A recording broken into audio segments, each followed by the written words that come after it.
I'm Veronica Marshall at the Capitol. This week on Senate Spotlight, balancing the budget to avoid a deficit means changes will have to be made.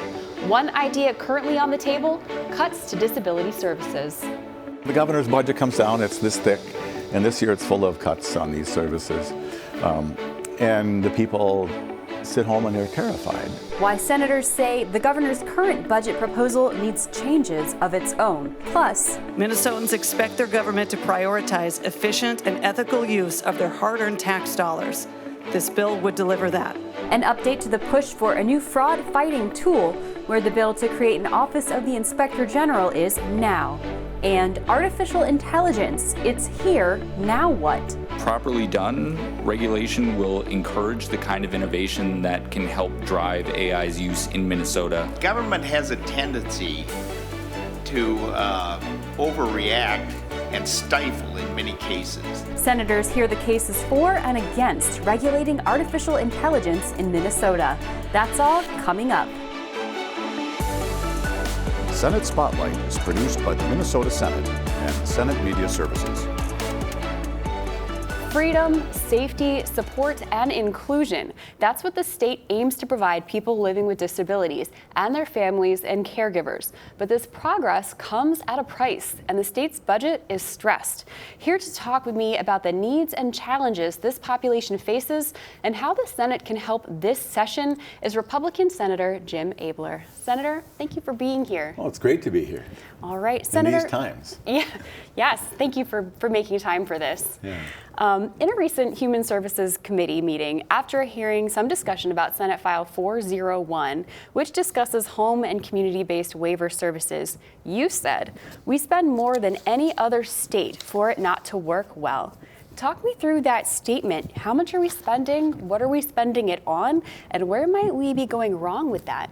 Well, actually, Minnesota has three constitutional duties: education, transportation, and public safety.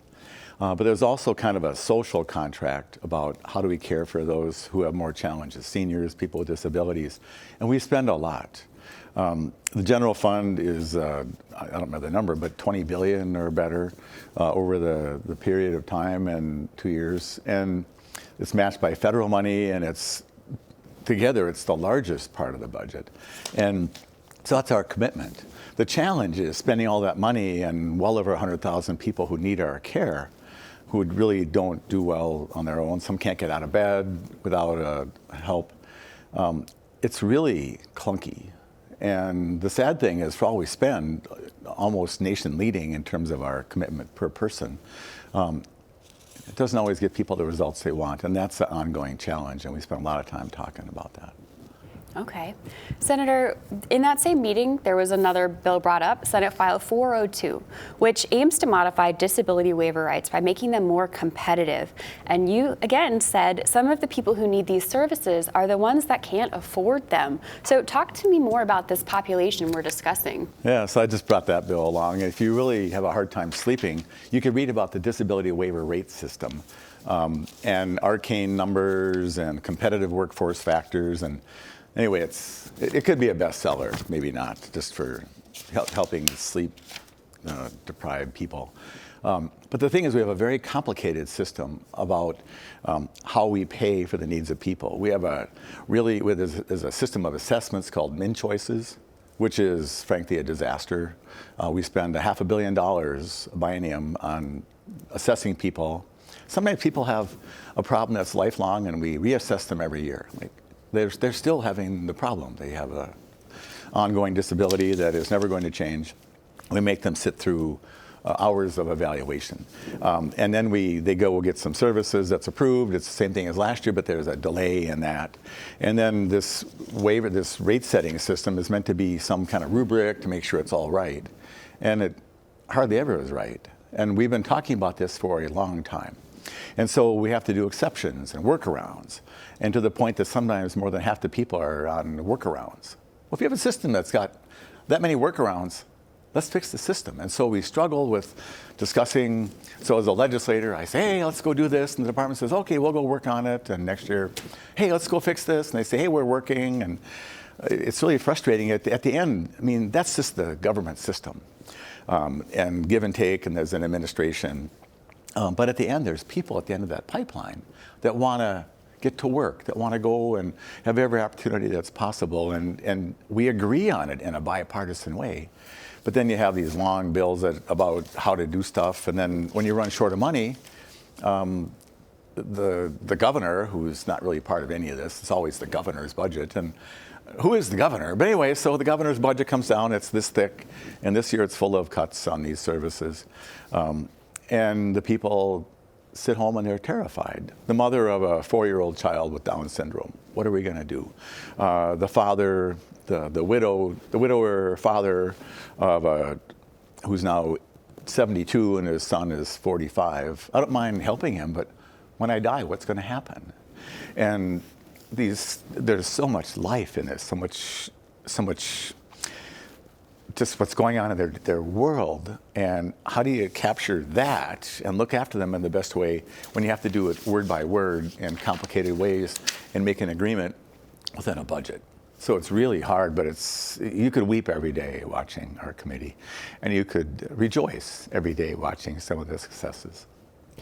Senator, just listening to you speak right now, and I listened to your speech at last year's Disability Services rally, this seems like it's something that you care deeply about and you've taken very personally. Talk to me how you got there.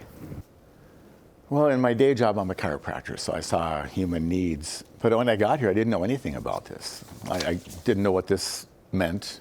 And I've been here, it's my 26th year of being here. So, call when you get a real job. But I just kind of fell into it. I have a compassion for that. And I don't know why. I don't have anybody in my life that I remember this person. Many people in the industry are like, oh yeah, my brother, my son, my mom, and my wife, or whatever. And I don't have that. I just have seen all that. I kind of assimilated it. And I'm able to maybe mirror that back. And so, and some people come, and how can you not want to help when you hear some of the tales of challenge? There's some people with a brain injury or a spinal cord injury can't get out of bed without help. And with some of the things that have gone on, there was one person, I won't tell you his name, but his PCA didn't show up on Friday, and called, well, I'll be fine. He died because he couldn't get out of bed by Sunday. And how many of those do you want to listen to? And so that's the disaster part of it. But a mother who has raised her child since he's always had some disability since he was born, and she's given her life. And all she wants to do is make it work. And the red tape, and well, we need to fix this. And she goes it's not working. It's just not working. And then they rechange things and a different assistant, and it all falls on them, which God bless them, but that's not how it's supposed to work. It's supposed to be, with all the money we spend, more than Wisconsin or South Dakota, how can we make it work better? And that's the ongoing challenge, which we've crafted in a very bipartisan manner on the committee. I think it's one of the friendliest, least partisan committees because we've been able to look at the people. And as we continue to press the agency, which means well also, but it's just really hard. Yeah, I've seen those committee meetings, and the way you all collaborate is really inspirational and an example of that bipartisan spirit. And you mentioned it's because of the subject matter. Because of that, what is the most critical issue that you think the committee can take on this session? Well, we're going to be broke. I'm sure people have mentioned on your show that we had an $18 billion surplus, and they spent $10 billion more. And now there's a deficit. And in my mind, I wasn't in charge, and I'm not here to disparage anybody, but I think that they were not wise in how they spent a lot of that money and buying things. I've had to sit through a couple deficit times. 2011 was the biggest. We were $5 billion in deficit. So I coined earlier essential, important, and nice. What's essential? A guy who can't get out of bed, a woman who's challenged and she's 70 years old, what happens to my son, a hospital, those kind of things. Essential. And some things are important. Housing's important. And some things are just kind of nice. How about a little program to help people do something? And so we bought a lot of nice programs. in the last 2 years. And there's nothing wrong with them, but they aren't a priority. And we didn't take care of the priorities, hospitals, nursing homes, some of these programs here. And now it's coming home to roost. And in the governor's budget, and again, I don't know who the governor is, and they just kind of went through, but they wound up reducing general fund spending by $1.5 billion, which translates to a $3 billion hit, because it's almost all half funded by the feds. We put $1 and they put in about $1. And they also shifted some costs to the counties on the order of $800 million over 4 years. And that's not going to work. Never mind the politics. He had to put out a budget, there it is, it's your priorities, but I don't think we should cut nursing homes or in a damaging way cut the disability funding and make it not work. So the challenge is, how do we find a way to make it work and still balance the budget, given, in my mind, the poor choices that were made, that we just burnt through a bunch of money.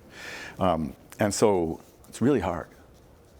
And so what I'm trying to accomplish personally is, if we do something a little different, we know it's going to save money. Here's the irony.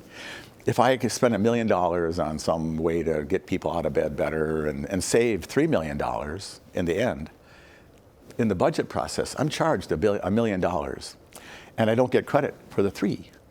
And that winds up in the bottom line in November for when they do the budgeting forecast. And that goes to roads and tax cuts and whatever else. And so I'm trying to push the departments and the budget people. Can we take credit for that earlier, so we can actually find a way to balance the budget without hurting anybody, and pushing reforms and pushing all the good ideas that people have? That's my burden and what I'm trying to accomplish. Senator, is there anything else you'd like to share about what you want to do this session, or any challenges you guys may experience? Well, I think the people want to stay engaged. And if there's folks watching here that are worried about what's happening in the disability programs, I urge them to steer away from just partisan attacks one way or the other. It just doesn't work in this arena. But they give us good ideas, help us find a way to serve our 100,000 people better, so that they can do what we all intend. And to me, that's the best way. So, Senator, thank you so much for your time. Yeah, thank you. When it comes to the governor's latest budget proposal and its cuts to human services programs, county leaders say they didn't have a seat at the table. So senators gave them a seat and a say. To offset the state's financial shortfall, the governor's new budget proposal features cuts to the state's human services spending, like disability waiver services. Well, the governor proposes $1.5 billion in human services cuts. That figure includes $460 million in cost shifts to our local counties. This is effectively a property tax increase that will be felt by Minnesotans across the state. County commissioners came to the Capitol to say those cuts and costs would be felt by their residents one way or another. Shifting costs to counties will directly impact property taxes and will affect the most vulnerable populations who are already struggling to pay basic needs such as housing, grocery, and health care. Our property tax paying citizens are all but tapped out. And yet the state is alarmingly casual in its suggestion that counties absorb these costs by simply going back to the property tax well time and time again, no matter how dry it might be. To solve the problem, senators say we have to work together. If we're going to solve these really challenging fiscal pictures that we have, we need to work with our local units of government. We need to work with county officials who are on the ground and understand where there might be savings opportunities and where we need to invest. Counties are willing to and want to partner with DHS to have conversations about policy changes that can control costs without cost shifts. We are here to be part of a conversation, to collaborate with our Republican and Democratic leaders alike.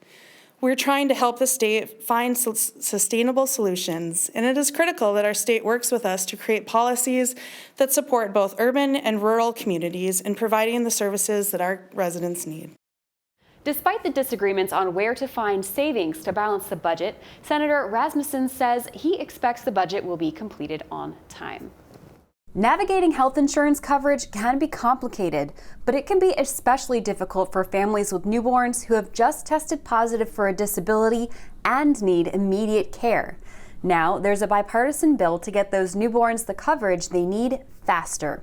Senate File 1175 allows immediate temporary Medicaid coverage for babies with positive newborn screening results, while their full Medicaid application is being processed. By facilitating that prompt access to medical assistance, we can improve survival rates and long-term health outcomes. The care is going to be there. All this will do is expedite it in a much quicker way so that they get approved for some reimbursement at a much more timely rate. In Minnesota, between 2017 and 2023, 763 newborns were identified as having a heritable or congenital disorder that required urgent intervention. After passing as amended in the Human Services Committee, the bill now returns to the Health and Human Services Committee. This is not a Democratic issue. This is not a Republican issue. This is a Minnesota issue. It is a human issue. And if we do not come together to address it now, we will be facing consequences that extend far beyond the walls of our schools. 1/3 of Minnesota students report feeling long-term mental health problems, according to the most recent student survey. Symptoms of anxiety and depression have also gone up since 2019. As part of Mental Health in Schools Day, educators came to the Capitol to talk to the Senate Education Policy Committee about what they're seeing in the classroom and what can be done to help students.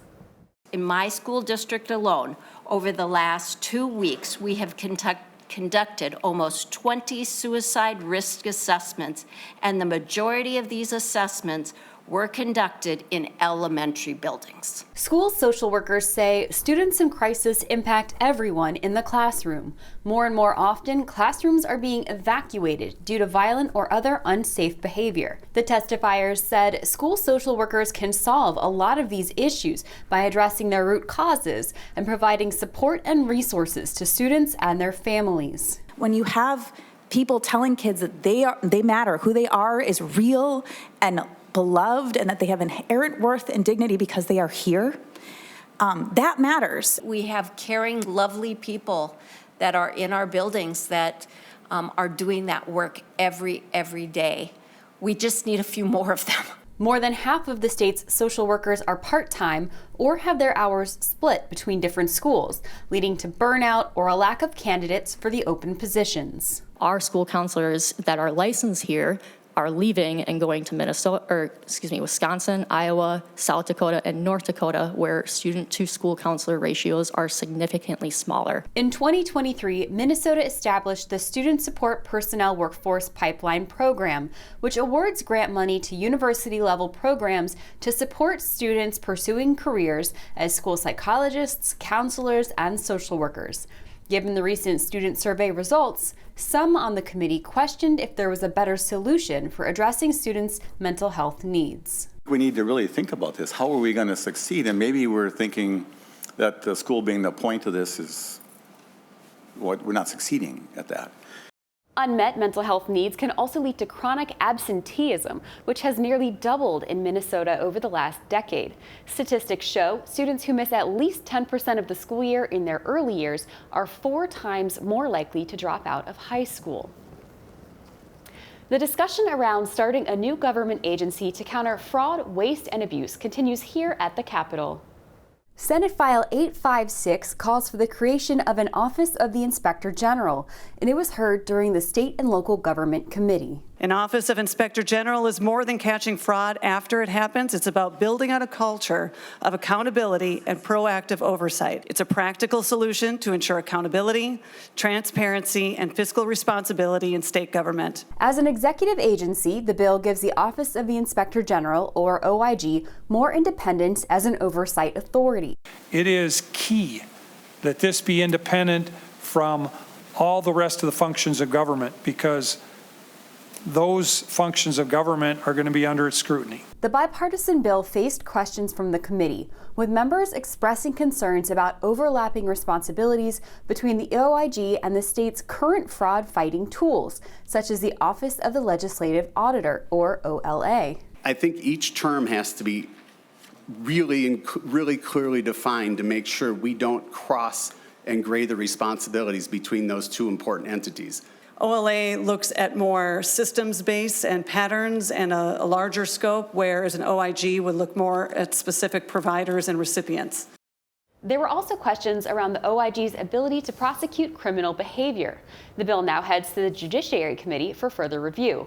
If the bill is approved, the Inspector General would be appointed by January 1st, 2026.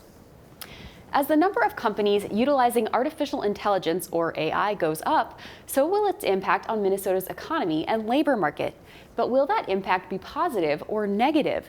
Senators on the Labor Committee heard from a variety of experts regarding the implementation and use of AI in Minnesota this week. We face a future with more expected job openings than available workers. AI can help bridge this gap by augmenting human labor, automating repetitive tasks, and allowing workers to focus on higher value problem-solving roles. What we've seen so far is workers overwhelmingly saying that the use of AI in their work is in fact adding to their workloads and not increasing productivity. Some of the testifiers called for legislation to proactively manage the implementation and use of AI to protect workers, while others cautioned against over-regulating the industry. We have a unique opportunity now to shape how AI is integrated into our economy. Again, that is not a call to slow down AI innovation, but rather to recognize that the choices we make in the coming years are likely to have profound implications for guiding that innovation and making sure that it enhances economic opportunity rather than exacerbating inequality. AI is coming at something that we're going to want to use in a responsible way, and we need to regulate it. I totally agree. And I'm hoping that there's also those opportunities for us to, be aware of the old biases that we have and try to use these tools to actually combat them. Government needs to tread lightly and make sure that the data is there to justify any restrictions. When you have advances in technology, there is going to be a certain level of displacement, but it usually opens up other opportunities. So there's a real need for, I think, governments to think about how to ensure that that initial displacement does not drive rapid amounts of inequality that I think we saw on the back end of the Industrial Revolution all the way up to the computer revolution. Any AI policies that prioritize rigid labor protections over business competitiveness could unintentionally harm Minnesota's economic future. While ensuring fairness in the workplace is important, policies that make AI adoption overly expensive or cumbersome for employers could potentially drive companies and jobs out of Minnesota. During the meeting, senators were told the state's workforce is particularly vulnerable to the impacts of AI, especially workers in greater Minnesota. Some of the research presented also found that by 2030, workers in lower wage jobs with less education and women are more likely to be displaced by AI and will need to change their occupations. What do you think? Is AI the answer to Minnesota's workforce challenges? Does it need to be regulated to protect workers, or does the answer lie somewhere in between? Let us know by joining the conversation on our social media pages. One bipartisan bill to legalize sports betting in Minnesota fails in committee, while another sees some success. This is the first stop you have, Senator Klein. If you could introduce yourself and proceed with your bill, I'd appreciate it. This bill, for the first time, enjoys the support of the previous combatants in this area: the 11 sovereign tribal nations, Canterbury Park, the allied charities, and the Minnesota professional sports teams. More importantly, this bill continues to have the support of a majority of Minnesotans in polling. After hearing testimony, the Senate's State and Local Government Committee members voted on Senate File 757. Having not a sufficient number of votes to pass the committee, the bill stalls out here. So, with 6 votes in favor of the bill and 6 opposed, it did not pass the committee. Committee members said the bill brought up a lot of questions and wasn't ready to move forward yet. The bill was brought forward by DFL Senator Matt Klein, who responded to the bill's defeat by saying, quote, "The committee missed an opportunity to advance legislation that Minnesotans have been demanding for years.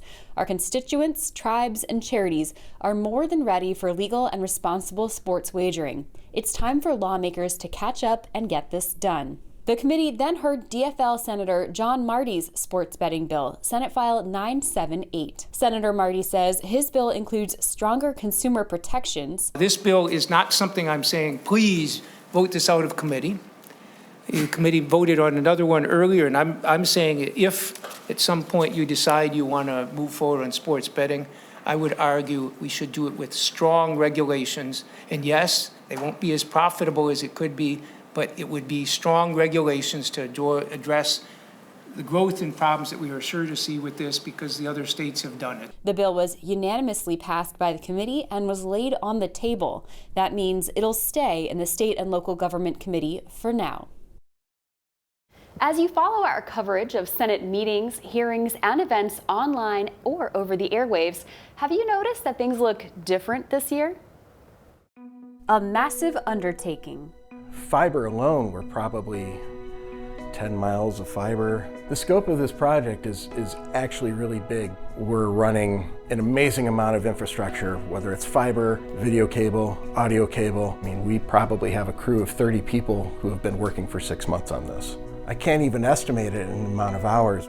And even if he could tally up all of the hours spent upgrading the Senate's streaming and broadcast systems, Bill Poore, Director of Engineering and Operations for Senate Media Services, says the true value of the upgrade can't be measured in numbers alone. Having this fire up and operate as expected is going to be amazing for not only me, but the public as a whole, just because of the expanded coverage and the expanded access the general public now has to the Senate. Anything that allows us to bring the content of the hearings and the floor sessions out to the public is being touched by this project. We'll have multiple cameras in every hearing room, just like we've had in the chamber for many years. Now we'll be able to see your individual senators talking, testifiers will be on the screen, which all the time they weren't before. This gives the citizens more insight to everything that's going on, and you can really find the committees that you're interested in and follow them closely from start to finish throughout the legislative process. There's a lot of important issues that happen during the year, and so now we're able to provide that coverage throughout the year, and whatever you're interested in at home or as a professional working or just living in Minnesota, we're able to provide that service so you can see it.